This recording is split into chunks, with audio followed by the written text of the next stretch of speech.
we wouldn't be here in this field if we weren't drawn to it for some reason. Right. Right. And only you can answer that for yourself. Mhm. But many of us are here simply because, even if you know unconsciously or not, we're trying to come to terms with what we went through growing up as children in relation to our parents. And so in many ways it makes us a good candidate for understanding other people's suffering. Mhm. Mhm. So the notion that is that you have the pristine non-neurotic helping therapist who's simply there because they love humanity is an illusion. Right. Right. Many people are like the wounded healers, Yeah. and so that doesn't make us any less valuable. In fact, we have insights into others because of that. I'm always suspicious of those who've never been in therapy, and so you are all adult learners and mature professionals in your own right. It's not the same as a young person who's coming in to want to be a helping professional. Right.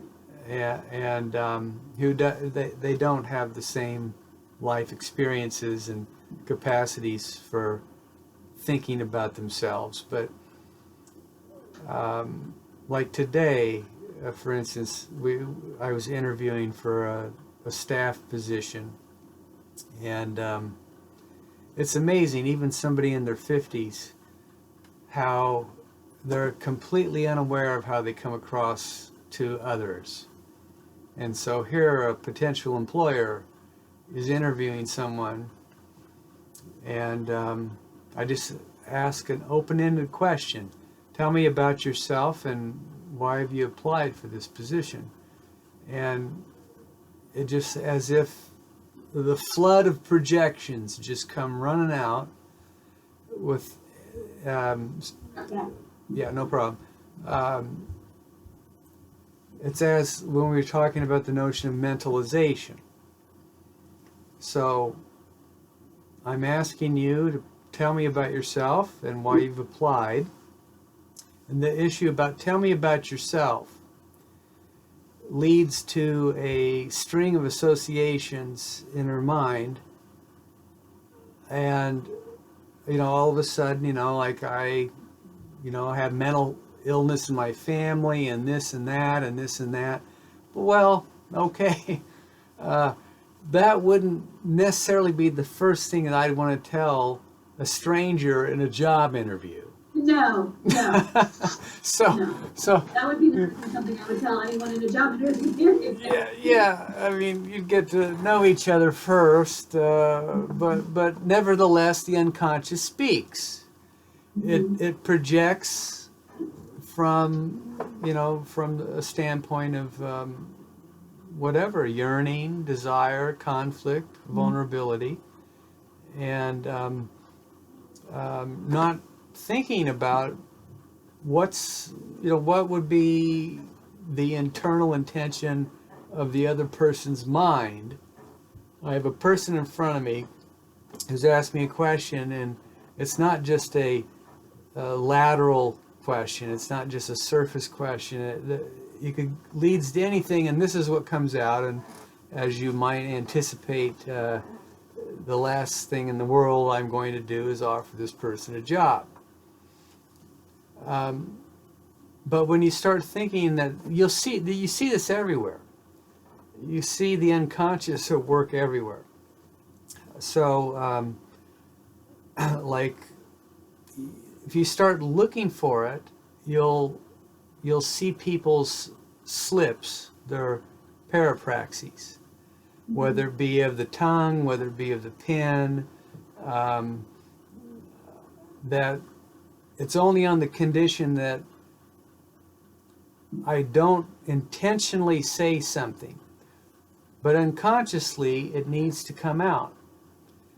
And that's why Freud referred to it as a faulty achievement, that there's a compromise that's going on, but we're not always aware of our internal conflicts to the degree that one part of the conflict is disclosed.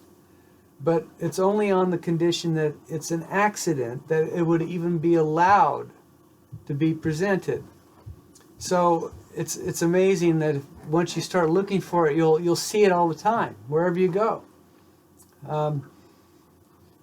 But getting back to the issue of attachment and how this affects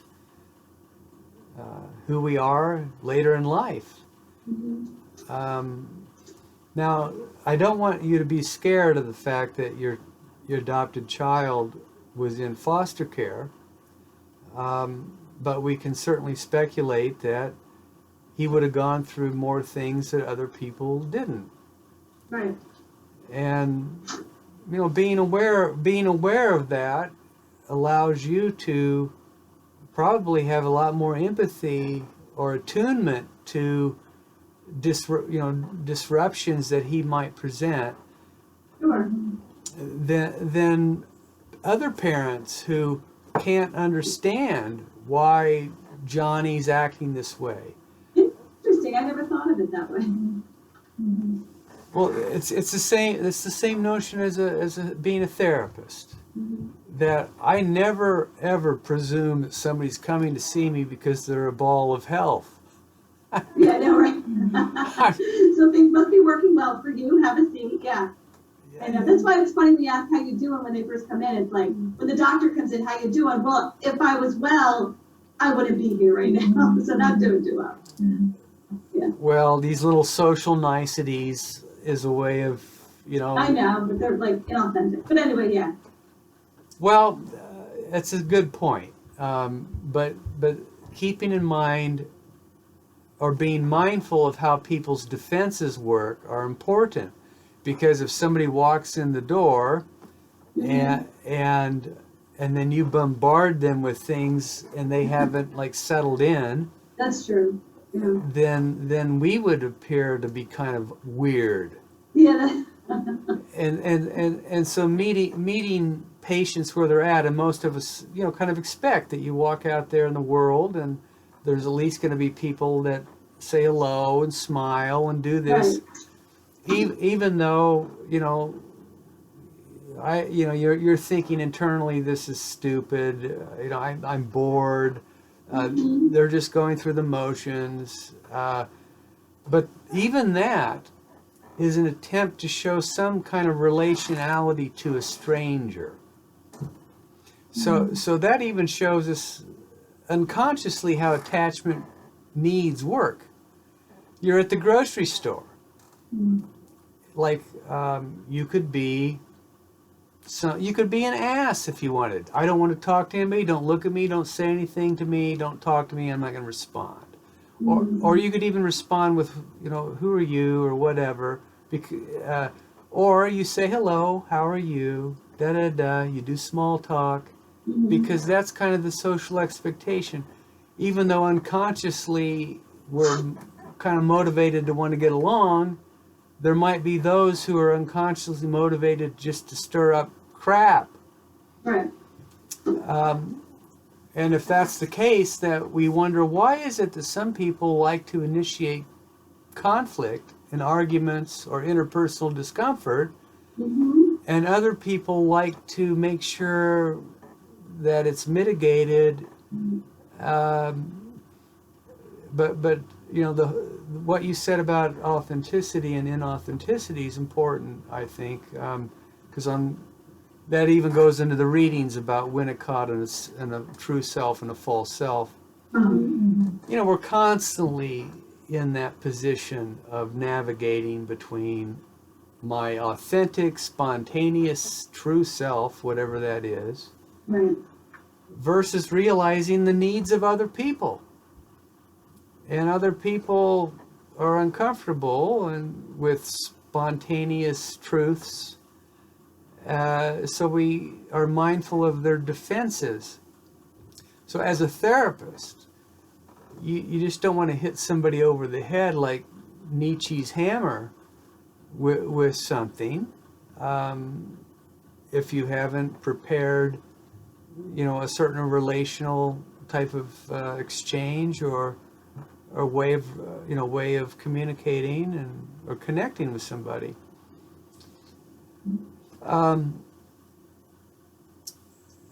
So let me first of all ask, what does the group want? I must say, I really liked the last session better, that I got to see everybody's face. Here, it's kind of like you're more objectified to me. But this is what we're dealing with. But and I want to try to tie it into the notion of. I want you to know that I brought my laptop so that I could zoom in personally, and I lost it on my way over here. So I'm realizing technology-wise, though, it's funny, because we tried to do this during a board meeting with multiple devices, and it usually provides feedback. So we have to split ourselves up around the floor. Oh, I see. Yeah, I think we would have audio feedback. I We see. could try it. You actually lost your laptop? yeah. Oh no, that'd be be a nightmare for me. Mhm. Oh, great. Well, sorry to hear it. I'm getting all the compassion I can. Oh my God, yeah. Did you try to find it on your phone? I can't remember my password. Can you reset I'll it? have to wait till I get home. But getting back to the notion of seeing somebody's face, you feel like you have an actual human being there, and you're Right. able to read cues, like facial expression, eye contact, affect, or emotionality that's being unconsciously expressed because you're probably not aware of it when you're doing it. Mhm. But we're drawn to that, and so the attachment system itself, if we look at that, how it's working unconsciously, that I would like to be able to take you in and know that I'm relating to a human being, not just an object on a screen or on an emoji or something. So the notion, I realized that the readings this week are quite heavy. Mhm. I mean, there's a lot of material there to digest, and as I'm looking over this syllabus again, okay, what are we going to talk about tonight? I'm going, oh my Lord. I should say that a course like this, I usually would lecture or spend about 32 hours in class. I'm spending 8 hours a day for 4 weeks, like on a weekend. So about 32 hours. And how is it that I can get this across in an hour and a half, eight for 8 weeks? It really means that a lot of the onus is on you for your own self-learning. So being mindful of that, I just want to see, what would you like for me to do tonight? Would you like to start out with me having a few points? Would you like to start out with some questions about last week or the readings this week? I'm flexible.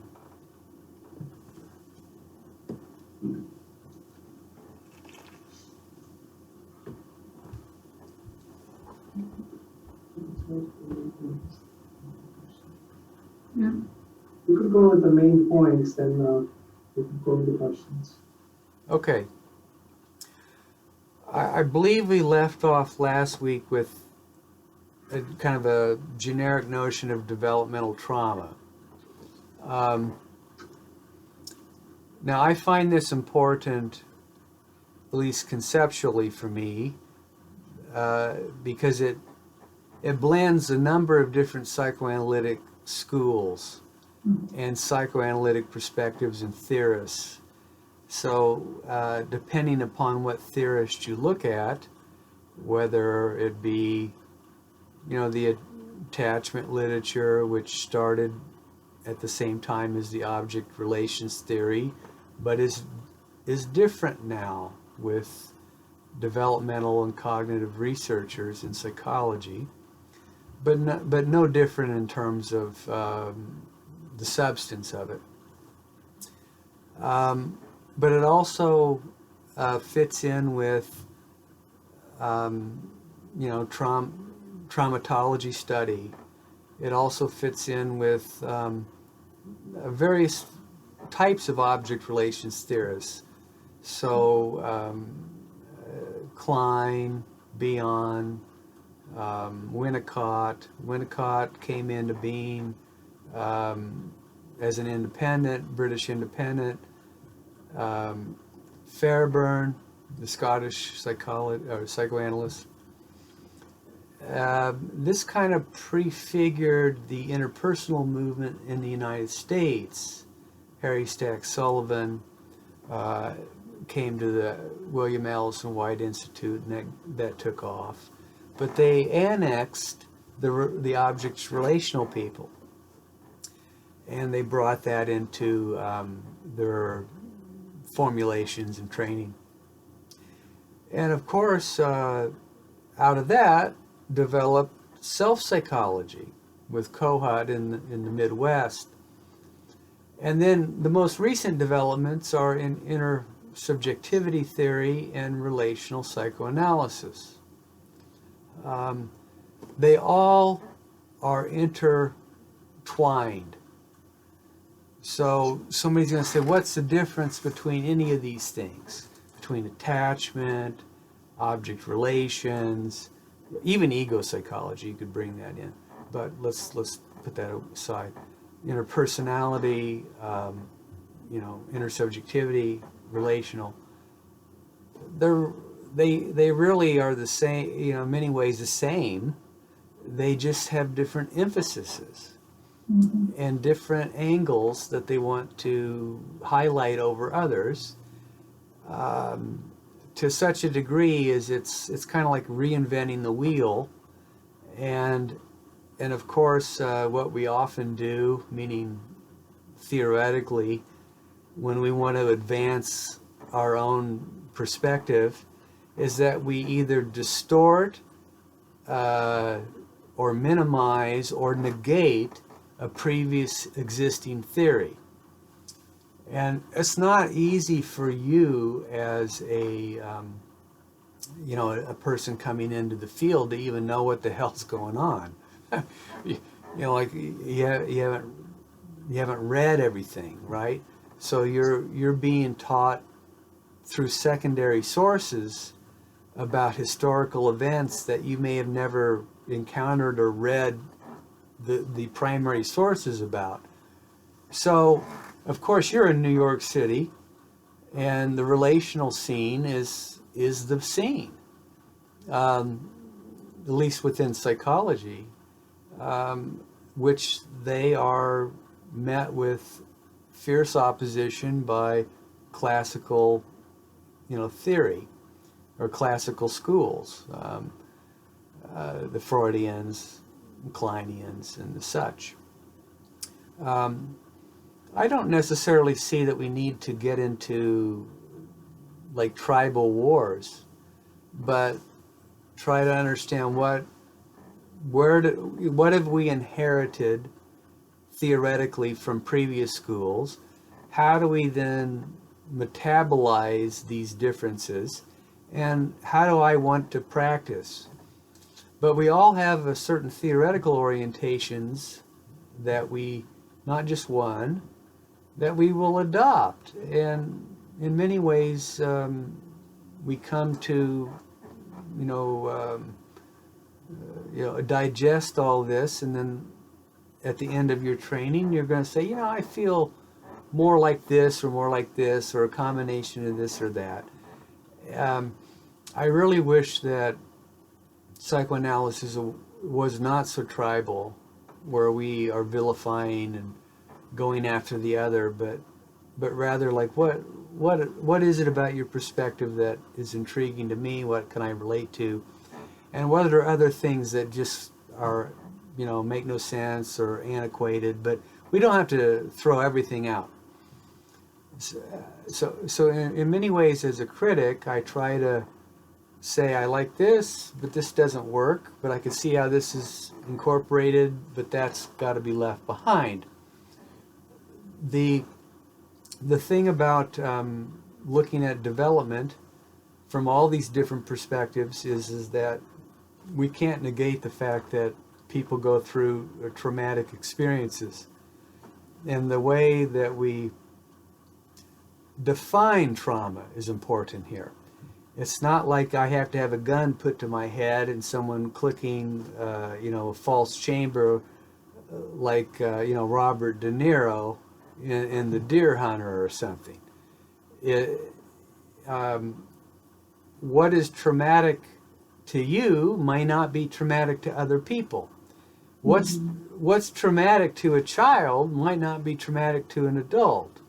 So, however, we have to be sensitive to how these things are internalized and at what stages of life and what does it mean for them and how does that impact on their personality and how does that impact upon their defensive structure and their attachment styles and how they carry that, whether it be good or bad, into their burgeoning personalities or sense of self in adulthood. What I tried to emphasize a bit in my book is how often these developmental traumatic events, and again they don't have to be horrific. They can be very discreet. They can be subtle, but they could be quite acute. But often they're cumulative. They build up over time. So it could be that somebody's very sensitive to any kind of judgment or negativity or criticism. Why are you so sensitive to criticism? Well, a person doesn't know. They're just defensive all the time. Let's say somebody at the office staff who doesn't want to be told about any mistakes they make. And then they develop a transference of negativity toward the person who gave them the feedback. Well, the person who gave them feedback is simply somebody saying you just did something wrong. I'm not putting you down for it. I just like for you to correct your behavior, and this is the reason why you did it. But now you are the bad object. You're the piece of shit who's putting me down as a human being. And so because I feel you're negating me, I'm not going to cooperate with you. And because I don't like you now. And there's a negative transference or a projection of hatred because they feel that they have been negated. And in your reading, we would call that splitting.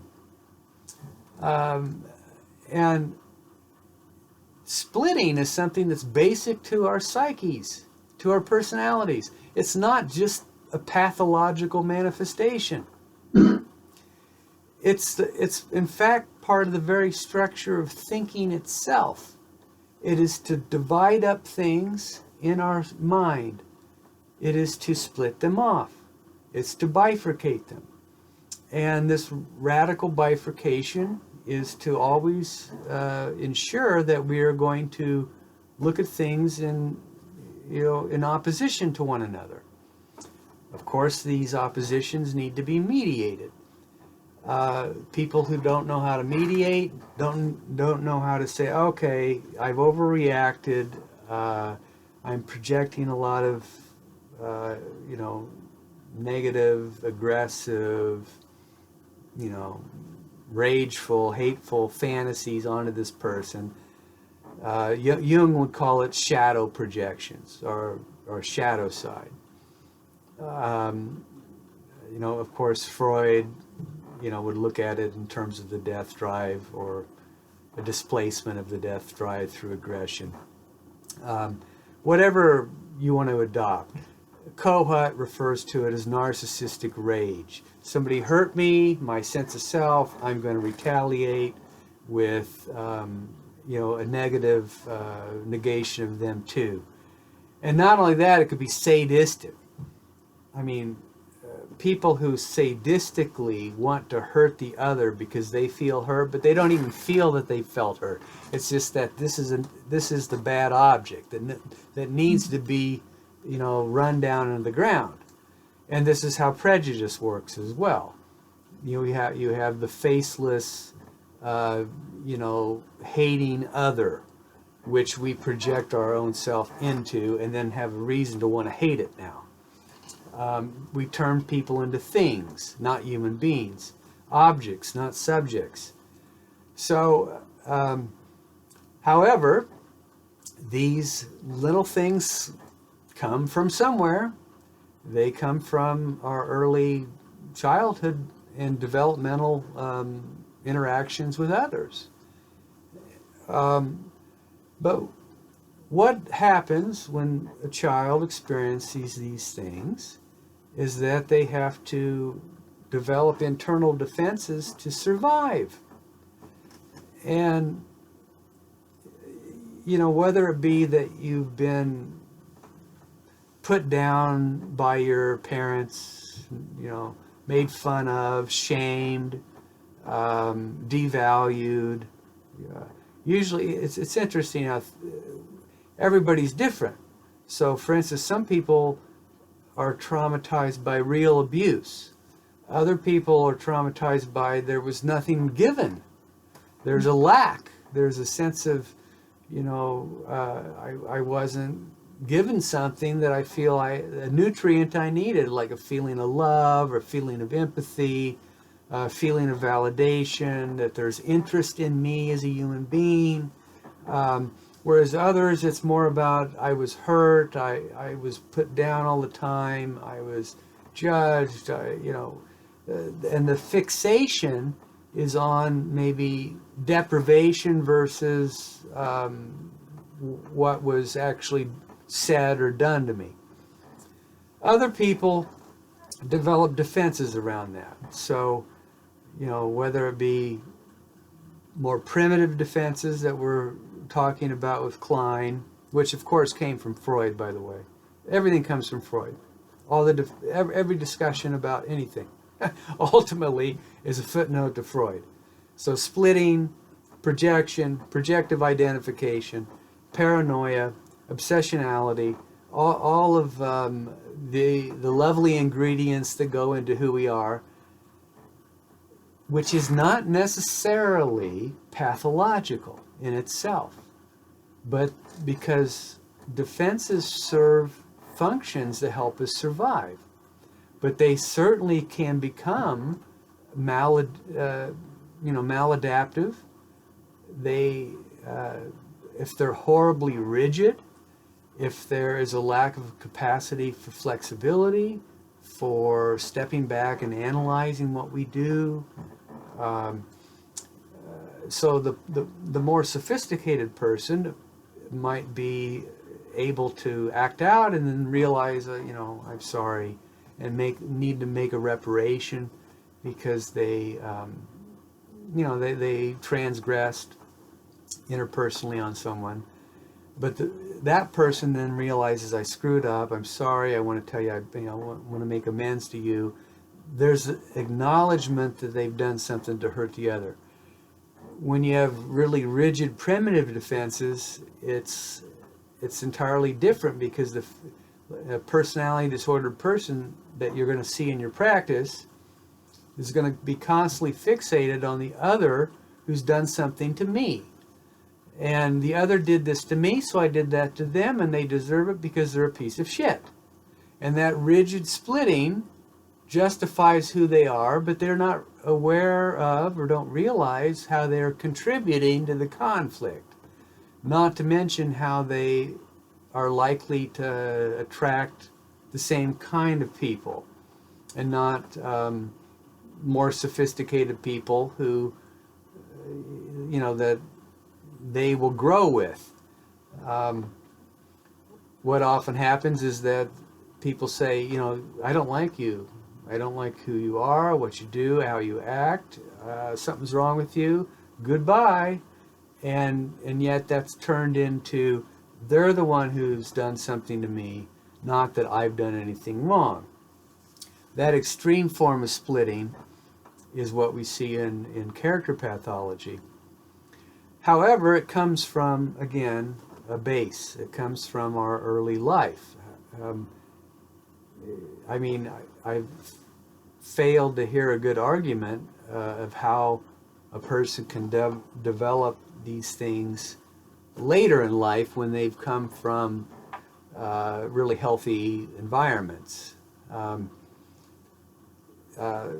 If that's the case, it would be more like later types of traumas that have been superimposed on the psyche, that where the ego can't really function anymore like it used to in a non-pathological environment. But regardless, let me just finish a few thoughts and then I'll open it up for discussion. Whatever the negativity, the developmental traumas that have been subjectively internalized early in life are embedded unconsciously, structurally, and this predisposes or conditions a person to view the world in certain ways, view people in certain ways. If you've been hurt, if you naturally are not going to trust people. You're going to make sure that before you do, open up or whatever, somebody's got to prove that they're not a threat to you. So they're going to be viewed automatically as a paranoid object. Getting back to the Klein reading. So I expect you to be someone who's going to hurt me rather than I expect you to be, a normal person or a neutral person at that. But this is the way the psyche works. Like, people are out to hurt me. The world is dangerous. I have to be careful. I'm not going to put myself in situations where I'm going to be overly vulnerable because people exploit me. And because of that, I come across as really guarded and rigid, and I'm offended very easily, and because people are shitty. And you have to prove to me that you're worthy for me to open up to you and trust you. Well, that's a hard sell, right? Because when you come across somebody who's so overly guarded and defended and aggressive, you're not going to feel, all this cozy, lovey-dovey, mutual relatedness, openness, and things. But that's the type of person that gets themselves into trouble. They're often extremely unhappy deep down. They have all these structural deficits. But whatever happens early in life, this is just my own take or my theory, is that it leaves an affective aftermath. And we might not know what it is in us when these things happen early in life, because it escapes some type of linguistic mediation. So it's not like when I'm a small kid and something bad happens or somebody does something to me or says something bad about me that I say, yeah, let me try to analyze that linguistically, and what kind of meaning does that mean to me? And I've figured out that, that person really is, displacing their own, feelings of inferiority onto me and making me feel bad when actually they feel weak and they feel incompetent. No, we don't do that. We, as children, absorb uncritically and with no filters what the world throws at us. Think of when if you're all teachers, think of when you were in school, and when you were younger. I mean, I'm just assuming you didn't go into becoming teachers or into education for no reason whatsoever. So there must be reasons why you were drawn to it. I'm not going to ask you to tell us, but if you've had, think of how important a teacher is. A teacher is a parental transference figure. And when you're a little small kid and the teacher says something bad about you in the classroom or singles you out, it could be horribly shaming or mortifying, or it could be that you've been praised. You've been praised by mommy or daddy in front of all your peers or siblings, and that you're special. And this is how this very simple, primitive economy of defenses can work. All good, all bad. Very hard to integrate when you're a kid, see balances. It's only when we become, more mature in our personalities that we can integrate good and bad. And people aren't all good, and they're not all bad. They're a mixture of the two. But overall, I have I'm more of a holistic impression of somebody. But again, we don't always know, we don't always linguistically mediate these things when they happen. They just kind of sit there. They're in our embodiment. They're in our affect. They're in our gut, in our bones. They're somatic. But these are the things that are translinguistic, meaning that they're beyond just language labeling, and they're ontologically imprinted on our psychic structure, meaning that they're kind of in there as part of our being. And they often they persist, they resonate as these unconscious emotional states, or these resonant states, as I call them. And not only that, when you start unpacking these things in your therapy, people will start to talk about, I didn't know how to really put a label to it. I didn't know how to, articulate it in my thoughts or be able to put language to it. But now I'm able to do that here. That they are also talking about affects that were never really discussed. So when you talk about feelings for the first time, now there's three things I want to talk about differentiations. You have affect, you have emotion, and you have feelings. Now these aren't always the same. Affect can be some really raw stuff that we really don't know what's going on, but it's in us. Whereas emotions tend to be things that we let our bodies express, let's say crying, smiling, whatever. We might not be even consciously aware of what's motivating it when it happens. Whereas a feeling is that I'm aware of something I'm experiencing, and I've labeled it with a certain linguistic signifier.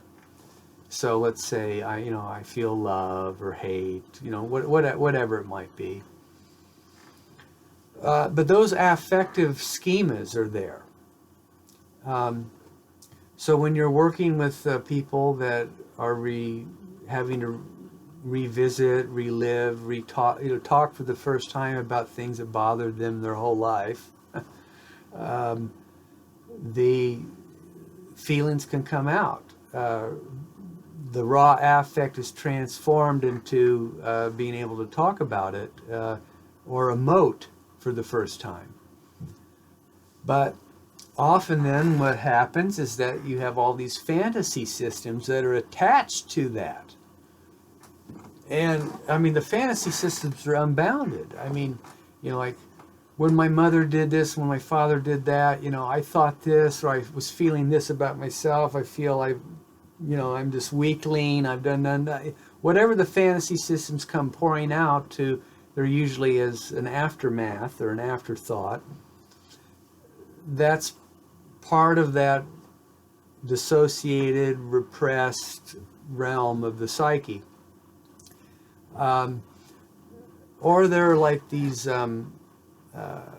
representations of our embodiment that are there. Like if anyone's, you know, if you somatize, you know, some people somatize more than others. So this is the person who, let's say, doesn't intellectualize about things. They don't overly emote, but they, you know, they get irritable bowel.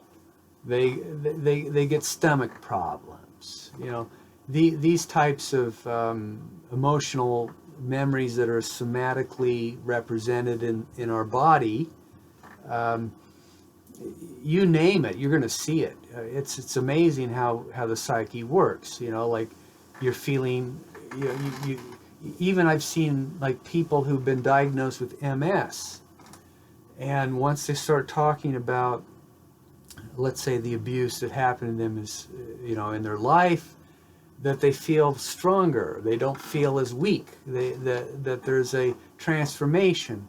You know, what we used to refer to as we used to refer to it as hysteria, which is now called a conversion disorder, or conversion aspects of internal conflict that get channeled into our bodies. The person who, you know, gets these headaches all the time, they don't want to have to, of course, think about or process things that are bothering them. It's endless. It's endless how these internal conflicts that can create somatic complaints. So let me stop there and let me see if there's some thoughts about that, or how it might relate to the readings or your own experiences.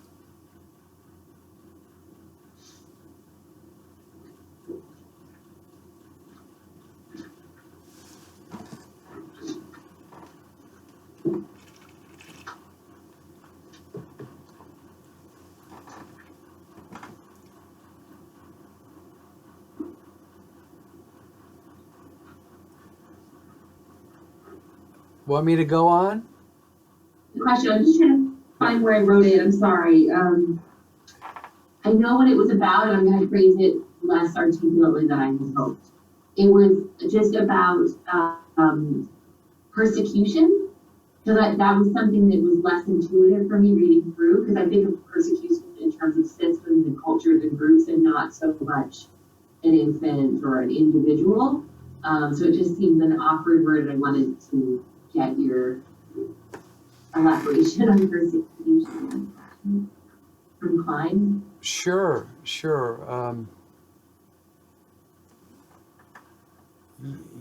What's interesting of what you just said to me is how we've been accustomed to think about a word or a concept by the way we've been introduced to it. And that you see that word as something that's more of a socialization process, and that might be attributed to disenfranchised people, I would assume that might have come from. So you have a dominant person who's persecuting a minority or a weaker person or group. Well, think about how that might play out on an individual level. Anybody ever been bullied in their life? Picked on? You know, singled out, ridiculed, made fun of? Were you know, the perpetrator, so to speak, the bully, grabs a couple friends and then they join in on singling you out. which of course we see this all the time. It may not even be real, but it's the internal fantasy that a person has, that they are feeling persecuted, that people are, they want to hurt me, and it might be based upon one person is trying to hurt me, or it could be that I'm going to generalize it now to others, or I could generalize it to society or the world too. But the fact is that this is something that takes place on the playground, not just in society, and it takes place at home, in the nursery. Now, I must first say about Klein, having critiqued most psychoanalytic theories, I don't find Klein's theory of infant development to be plausible. What I do find is that we see it all the time in the adult clinical context. So what I think has happened is that you keep in mind that Klein comes from a time in psychoanalytic history where Freud was still alive, and Klein comes onto the scene as a non-medical person, lay analyst in many ways, a social worker, and she's taking Freud and radicalizing Freud, and that actually introduced conflict with Freud's daughter Anna, and that led to conflict in the British, well, I won't go into everything, but Klein was, I believe, in Berlin, was German, and was adopted in the early, we're talking the first 40 years of psychoanalysis, right? Adopted in that school, introduces the radicalization of Freud into child development and understanding the child psyche, which in many ways wanted to reduce things down to when did these unconscious conflicts happen, and it's a little antiquated now. It led to a conflict between Klein and Freud's daughter Anna, who believed in understanding child and child developmentally differently. Rather than having to take sides, the British school decided we'll have the both schools, and that's why they now call them the independents. We don't have to choose sides. But Klein wanted to radicalize the mind of an infant as being very paranoid, very schizoid, and this is the way the little infant's mind works. Well, we don't think that now. However, it's most purposcacious in so many ways, because this is what we see in the consulting room with adults, but we see them with children too. We see them a little later. It's not an infant. Let's say we see this elementary school years, where kids, you're good, you're bad, you're splitting this, you're great, you're this. The splitting is incredible. You see it very early in life. Sorry. Yeah, go ahead. I guess maybe that's what I'm picking up on, because your reference point then was back to like the mother and nurturing. It sounded like it was more associated with nursing, which would typically be infancy. Whereas what you're describing in terms of the persecution and persecutors would be like siblings and right, things that would, like typically a 1-year-old doesn't have that many peers that are persecuting them, right? I mean, you have older siblings. Well, I guess siblings, right? But it's, I don't know if were you gonna say? I'm just puzzling. Yeah, you Well, go. I just feel that if we are going to talk about the somatization as pre-linguistic, then you have to posit that some sense of either a delay in response or inadequate soothing or something happened before language. Because there's a reason why it's thematic rather than linguistic. And part of it could be said to be because it's so hard to get your mind around that you can't find a word that fits. And so that could happen at any age. But if you're going to say it's whatever, translinguistic because the experience began before you had words available, then it's not inconceivable. You don't want to say a 2-month-old, but you could conceivably think of a 15-month-old as having intense emotions of positive or negative. So it may be sort of what we mean when we say infant, because, I mean, there are people that nurse for 3 years. So I agree with what you're saying. I'm trying to think about how the best way to convey it in contemporary language. So, for instance, what you said is that this notion of good and bad, or I like this, I don't like this, we don't have to have words to know that. That an infant shows that based upon its physiological reactions to stimuli. And so we would hypothesize that even though an infant wouldn't have words to be able to articulate or signify what an internal experience is, it knows it, and it shows it based upon its instinctual reaction. So this is why, of course, a classical theory is important, because it's looking at evolutionary biology. By today's standards, we use that term, and you have certain instincts, hunger, thirst, deprivation, warmth, soothing, all these basic stuff, the basic stuff that we would just take for granted now. An infant's going to have a reaction to it.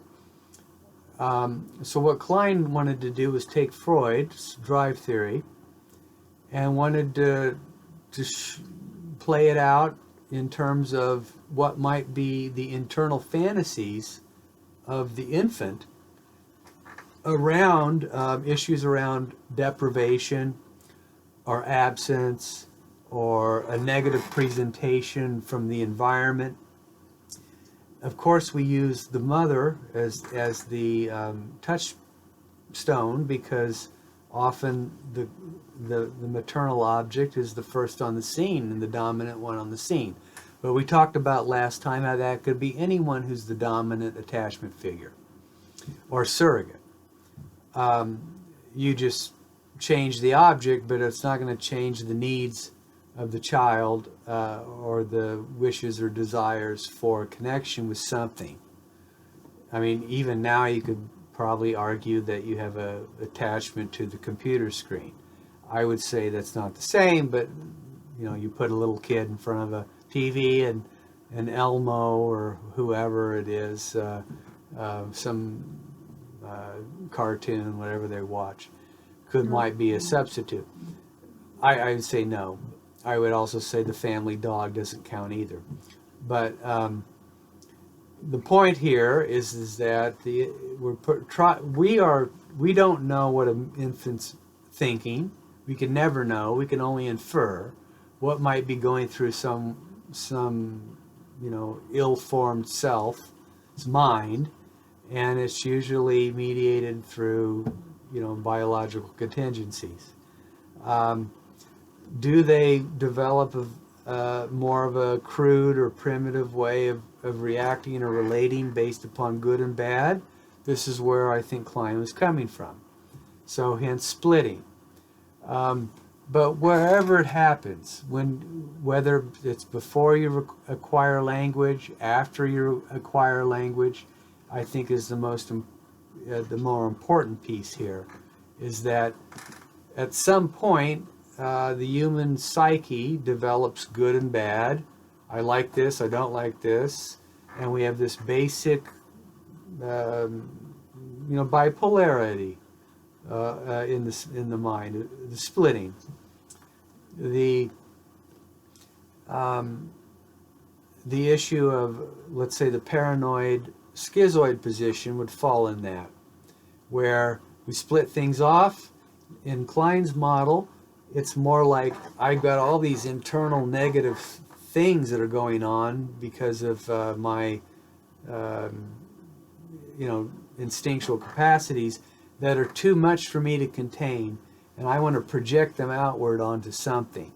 And it's going to be the mother, or whoever's on the scene, whoever presents itself to the child.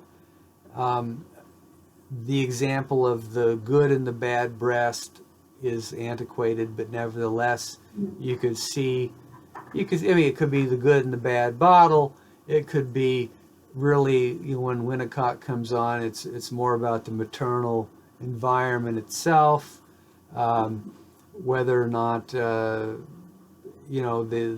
attachment figure is available on demand, whether there's been disruptions in responsiveness to the infant. All of this becomes the maternal environment, the holding environment. And whether or not you have this paranoid relation, like, does a infant have this? I can't say, but I know that when you have young children, they can talk about, I hate that person, I wish they were dead. That type of thing is it's a more clearer example of, that's the bad guy, kill it. We see it on cartoons, Bugs Bunny. That's what I grew up with. So good, bad, kill it, hate it. I'm projecting my fear onto it. And not only that, I've got rid of my aggressive internality. Now it's going to come back and haunt me. It's going to persecute me. It's going to hurt me back because I projected my own bad stuff, my wishes, my conflicts onto an object that's autonomous from me.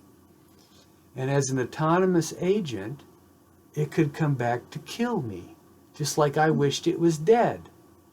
And hence a paranoid relation can happen. It's like, I let people know. I did this, I acted out on them, they're going to get revenge. And you can see how a paranoid relation would work. And that's why Klein referred to that as projective identification. I project out something internally on myself, I don't want to accept it, and now it's that person who's persecuting me, not me persecuting it or hating it. And now I'm afraid it's going to hurt me, and I have to internalize it back into my internal structure and make it part of myself. We see this everywhere. Turn on the news tonight. I haven't seen it yet. I usually wait till I go to bed to wind down and get a nice dose of reality. But the world is nothing but projective identification, where one group is afraid the other group's going to hurt it, so it hurts it, and it creates a cycle, perpetual cycle of a repetition compulsion. Israel and Palestine's a wonderful example. What's going on in Syria today? You name it. It could be Brexit to, what you guys are dealing with the Donald Trump and the new elections that are coming up. The United States, let's use that. Perfect example of splitting. Two sides hate each other, warring against each other. Now, whether that's in reality or not is to be debated, but the presentation is that of a division. So when you start looking for that, you're going to see it everywhere. You're going to see it in, when people come in. What do they talk about? They talk about their splittings and their projections, and people who've hurt me, and I don't like them for this and that and this and that, and I haven't been able to make peace with this. Now, Klein also introduces the notion of the depressive position. So not only are we afraid of being hurt by others, and that we have a paranoid relation to the other, we mistrust them,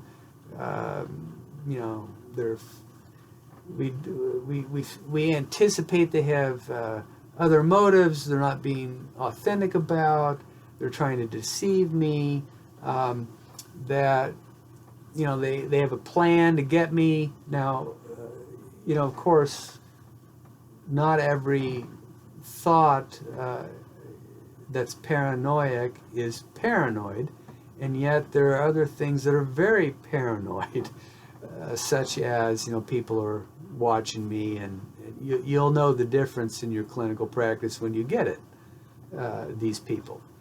But that's a basic aspect of the psyche.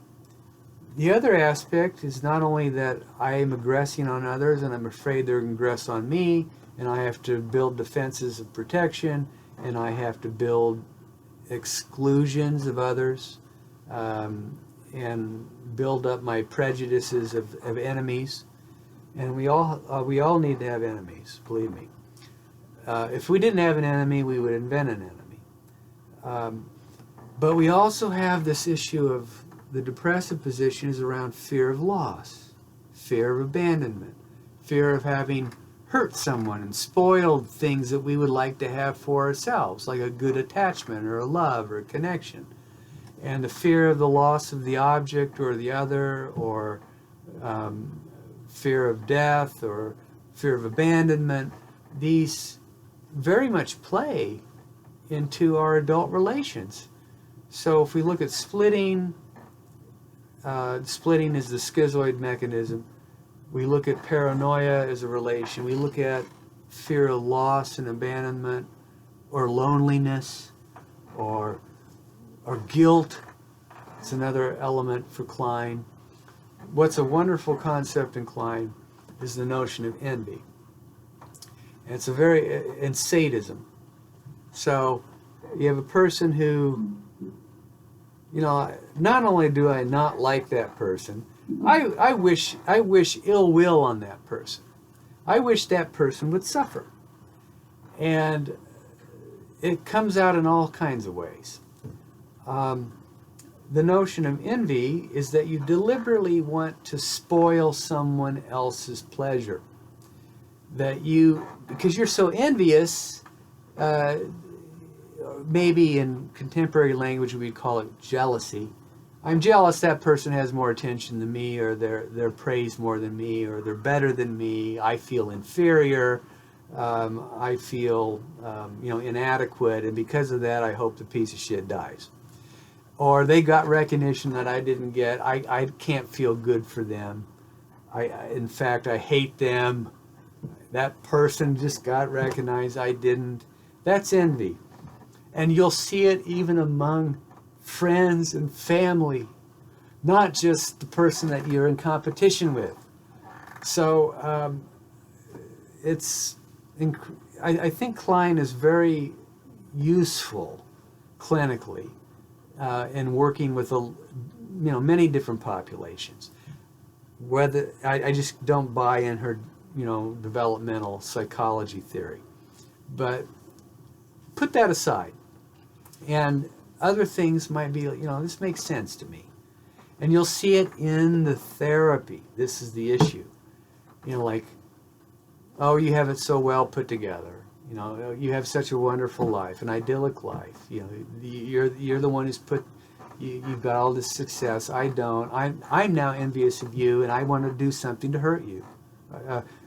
And I do it by putting you down, devaluing you. You're really this way, you're not that way. I don't know why people even would come to see you. And this is what you get in the borderline phenomenon. So when we start talking about that group, or the narcissists, that you'll see how splitting can be really quite polarized, and how envy is kind of fueling that, because on one hand, I don't want to have to admit that I feel inadequate or inferior, and it's actually you that are inferior, and you're lucky that I'm here. Rather than I appreciate that you would even help me. So you'll see these dynamics in so many populations. Yeah. All right, I'm going to take a break and field questions.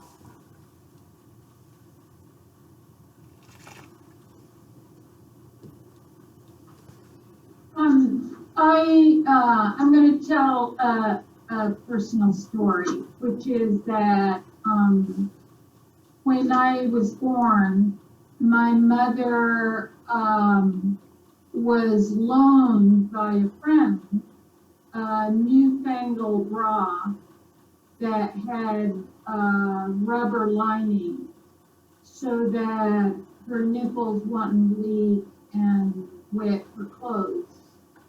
And what happened was that she developed an infection because it didn't let her breathe.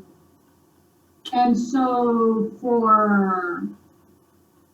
I'm not quite sure how many weeks or months, it was painful for her to nurse.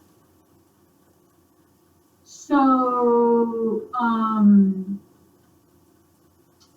I have been aware, and now of course I didn't hear this story until, I don't know, I might have been 10 or 12. I really don't remember when I heard the story. But I can identify in myself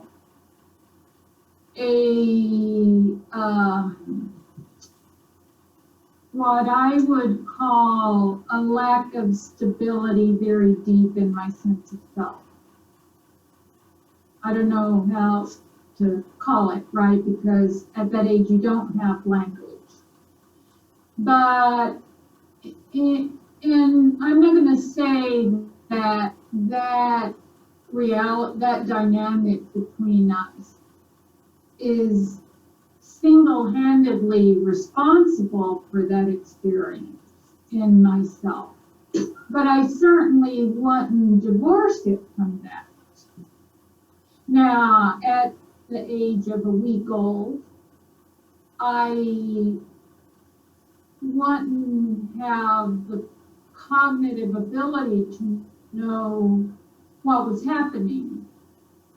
But I can, as an adult, imagine that the sort of give and take and cuddling and sort of caressing and all that happens in nursing would have been minimal at the best if my mom is concerned about her own pain.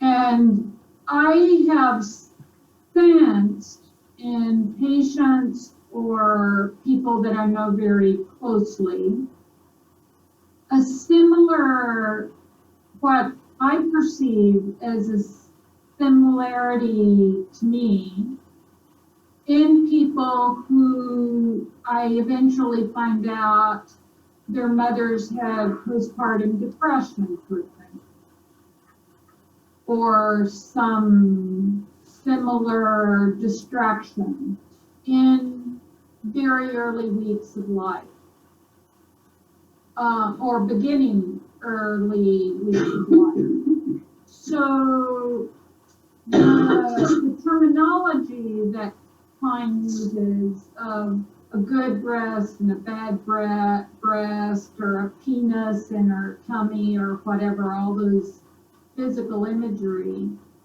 doesn't resonate with me at all. But that the self is being formed within the very early weeks, and that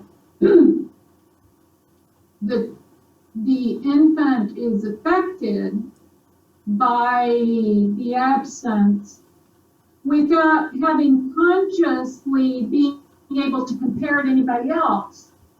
I mean, when you suffer abuse as a 6-year-old and you see your friends have this relationship with their parents, but you don't, or their parents never hit them and yours do, then there's a cognitive piece there that you can explain because you're comparing to what might have been. But experiences that happen in the first weeks of life, you don't know that other people don't have that experience.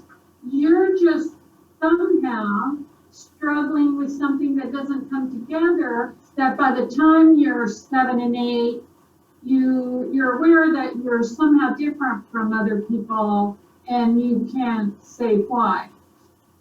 So in that sense, I tend not to argue with the developmental piece, with the labeling of body parts and all that.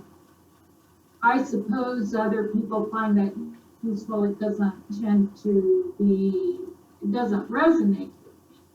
But that the self is being shaped by those very early interactions, I tend to believe it.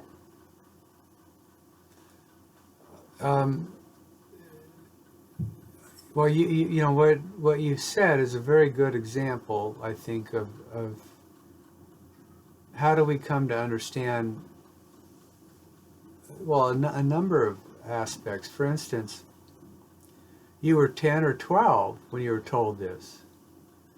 And Well, I'm just making that up. I don't remember really. yeah, because you don't remember, it's important because it would have been introduced to you, and that now you're trying to understand, you know, what something's always felt kind of wrong here, not quite right, and this now might be something for me to understand why I felt that way, and then you throw into that mix not just the breastfeeding deprivation, but maybe the notion that you didn't have a fully present mother, you know, that she herself might have been, you know, not fully available to you, and there's something like, you know, like, yeah, you know, like, is it true? Did my mother go through postpartum depression? Which, you know, we start to then construct a potential theory that might explain why I felt this way. And this is what patients do. That's what we do. This is what human nature is about, trying to find meaning about things that are ambiguous or have never been articulated, particularly when we don't have the capacity to do it. So this is a good example of what then it means to you or to others, thinking that your mother wasn't able to give to you in the way that you would like, or that she wasn't psychologically available. And you have a number of different, you know, rich ways of understanding it in the psychoanalytic literature. You have the famous paper by Andrew Green, who, you know, talks about the dead mother. That when you have a depressive mother, you internalize an absence, a lack. And why is it that I don't feel a sense of vitality inside? Why do I feel different? You haven't internalized the vitality of the nurturing love objects in your life. And I wouldn't say it's just the mother, of course, you know. So many people suffer from not feeling the sense of connection or attachment to the parents. One parent is dominant, let's say, the other one's absent. Or the dominant one's absent, and the one who's absent is more present when they're around. And yet it leaves the disconnect. and last week we talked about the notion of après coup, or the after effects of when people are told things but they don't remember them, and then they construct a certain fantasy about how things must have been. And then that could be either good or bad, of course. Often it's bad. And then they construct a narrative, but they don't have the memories of it. That's important here. They don't have the real mnemonic. Conscious memory. Yeah. They don't have a language memory. Yeah. Right? Good point. But this is also good. The other point is that it's been memorialized in the psyche or in the soma, in the body, or in affect, and there's that feeling of affirmation when you've been told something later in life, and you go, "Aha, that explains it. At least I have something to go on." And this is what's interesting and troubling, yet liberating about psychotherapy, or an analytic process. And that is, the patient is allowed the opportunity to explore their thoughts with you, with another human being who helps kind of guide their meaning process. And yet we can get hung up on things. We can get hung up on what's important for them is to explore their fantasies about what they think happened, versus we can get hung up on, is it plausible that really happened? Or are you just making it up, fantasizing? It's part of your imagination. And do we want to collude with with a fantasy or imagination, versus do we want to bring in the reality principle? And this is a dance that we do all the time. A good example is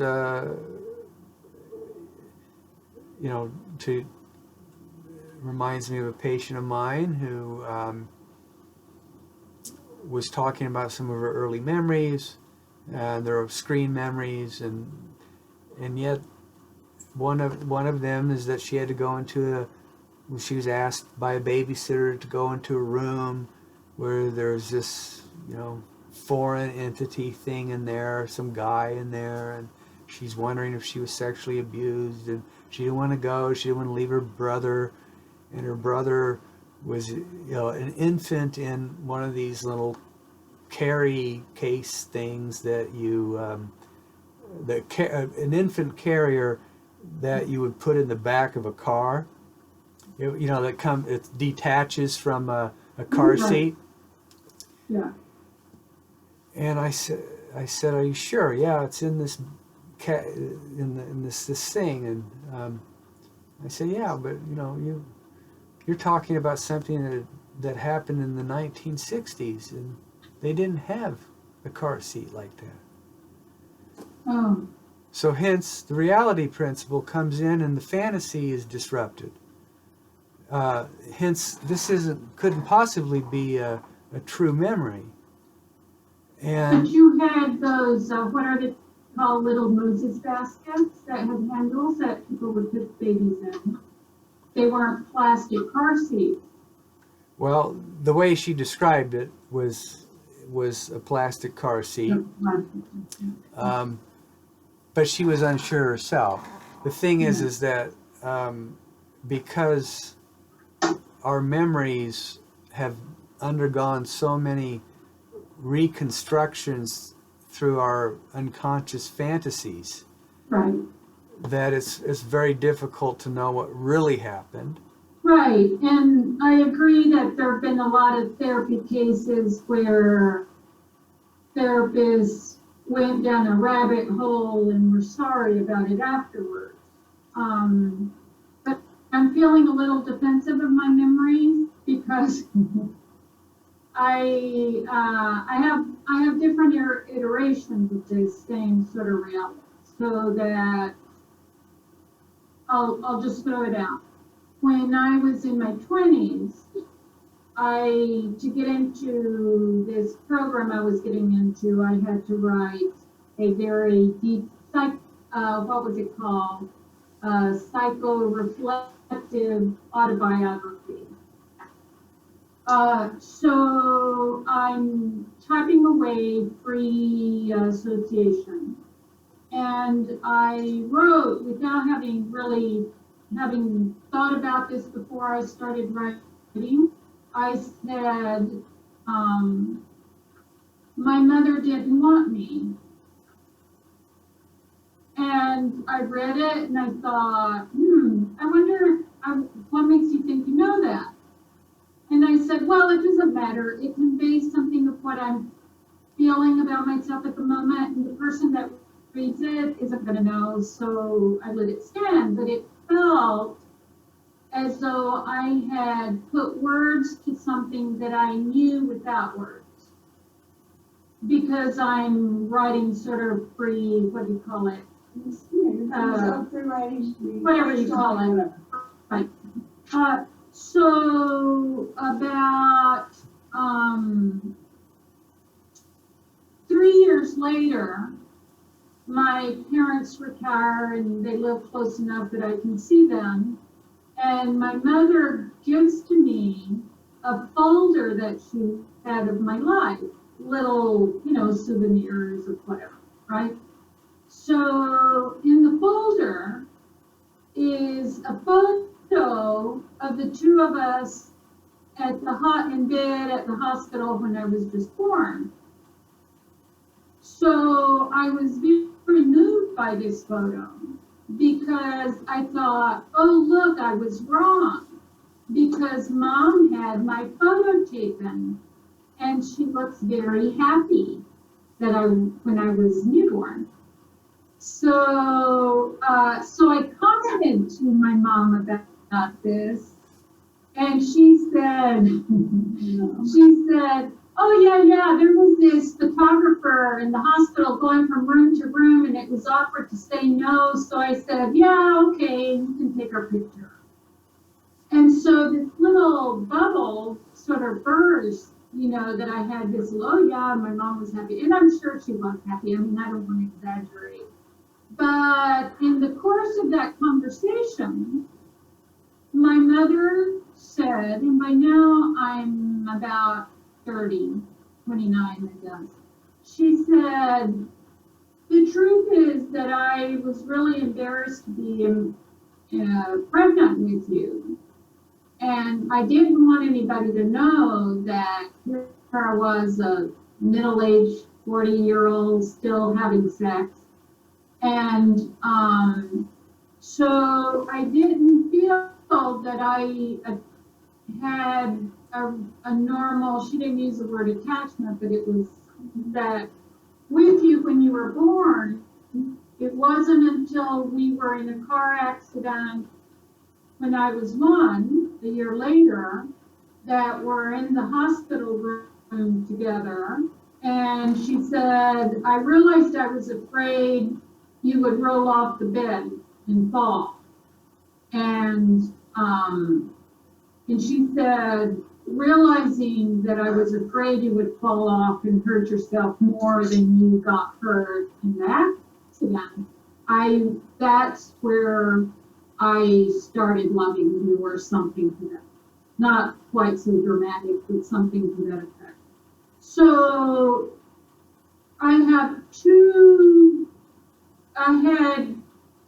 so you're right that the explanation of her breast infection could have been a post facto narrative to explain something. I grant you that.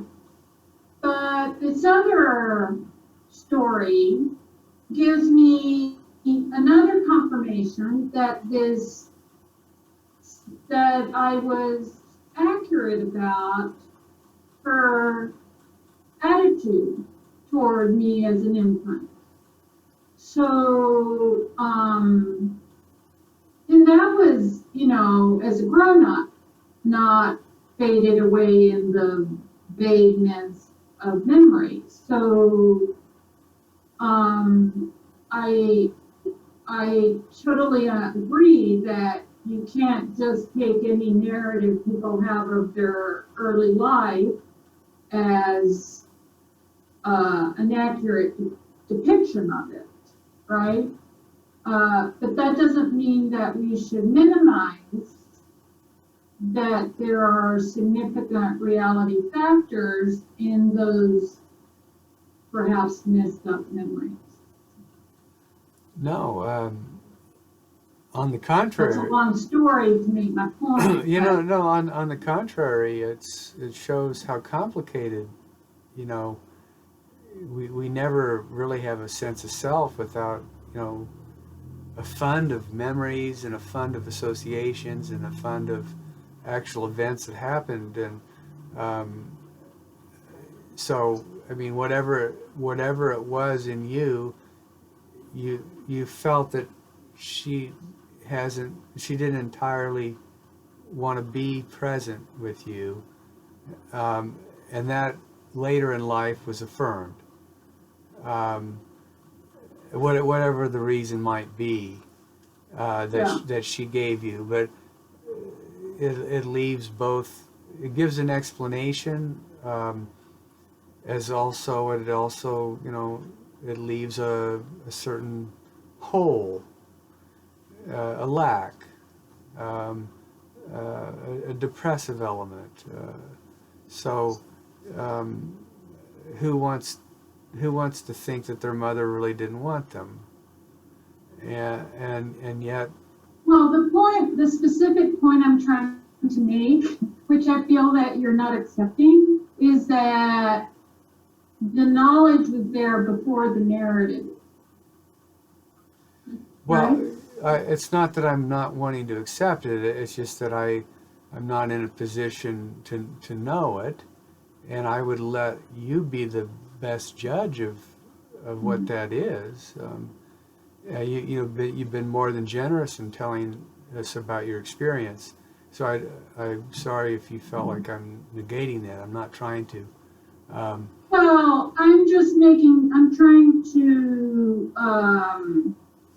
I think it's easy to sort of dismiss Klein because of the metaphors that she uses to talk about these things. And I'm not sure that I would necessarily say that at that age, this whole shooting match of projections and introjections and whatever, I'm not going to say that I have any awareness of that being part of my process. That I think I agree that that can be described by an adult rather than fully understood. But that the interactions during infancy have a part in shaping the self, I would tend to agree with Klein. That's the ultimate point.